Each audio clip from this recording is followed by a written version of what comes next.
ಮಗ ಪ್ಲೀಸ್ ಬೇಗ ಗಾಡಿ ತೆಗಿಯೋ, ನಾನು ಯಾರೋ ಸಾಯ್ಸಕ್ ಬರ್ತೀರೋ, ಪ್ಲೀಸ್ ಬೇಗ ಗಾಡಿ ತೆಗಿಯೋ. ಗುರು ನೀನ್ ಫಸ್ಟ್ ಆರಾಮಾಗಿ ಮಾತಾಡು, ಇಲ್ಲಿ ಅರ್ಜೆಂಟ್ ಯಾರಿಗಿದೆ ಇಲ್ಲಿ? ನಿನ್ನ ಸಾಯ್ಸಕ್ ಬರ್ತೀಯಾರಾ ಅಥವಾ ಸಾಯಿಬಾಬಾ ಟೆಂಪಲ್ಗೆ ಟ್ರಿಪ್ ಹೋಗೋಣ ಅಂತ ಕರೆಯಕ್ ಬರ್ತೀಯಾರ? ಏನ್ ಕರೆಕ್ಟ್ ಹೇಳೋ ಮಗ. ರೌಡಿಗಳ ಜೊತೆ ಕಿರಿಕಾಗಿದ್ಯೋ, ನನ್ ಸಾಯಿಸ್ಬೇಕಂತ ಬೆರ್ಸ್ಕೊಂಡ್ ಬರ್ತೀರೋ, ಪ್ಲೀಸ್ ಗಾಡಿ ತೆಗ್ ಸಾಯೋ. ಗುರು ಈ ಗಾಡಿ ತೆಗೆ ಸಾಯ್ಬೇಕಂದ್ರೆ ನಿನ್ನ ಕೂಡ್ಸ್ಕೊಂಡು ನಾನು ಓಡಿಸ್ತಾ ಲಾರಿ ಮೇಲೆ ಹಾರ್ಬೇಕಾ, ನೀರ್ ಮೇಲೆ ಹಾರ್ಬೇಕು, ಹೆಂಗ್ ಸಾಯ್ಬೇಕು? ನಂಗೆ ಕರೆಕ್ಟ್ ಆಗಿ ಮಗ, ನಂಗೆ ಗೊತ್ತಾಗ್ತಿಲ್ಲ ಮಗ. ಪ್ಲೀಸ್ ಅರ್ಥ ಮಾಡ್ಕೊಳ್ಳೋ, ನೀನ್ ಕಾಲಿ ಬಿದ್ದು ಕೇಳ್ಕೊಡ್ತೀನಿ, ಪ್ರಾಣ ಭಿಕ್ಷೆ ಕೊಡೋ.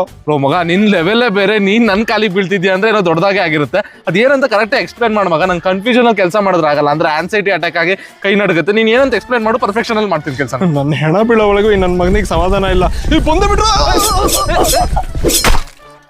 ಮಗ. ಬ್ರೋ ಅದು ಏನ್ ಕರೆಕ್ಟ್ ಆಗಿ ಹೇಳಿ ಸಾಯ್ಬೋದಿತ್ತಲ್ಲೋ, ಇಲ್ಲಿ ಕನ್ಫ್ಯೂಷನ್ ಆಗುತ್ತೆ ಮರೆಯ.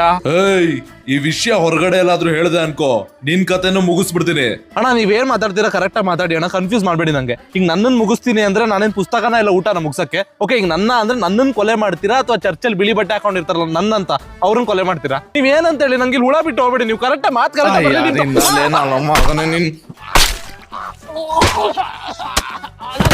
ಹೇಳ್ಬೋದಿತ್ತಲ್ಲ.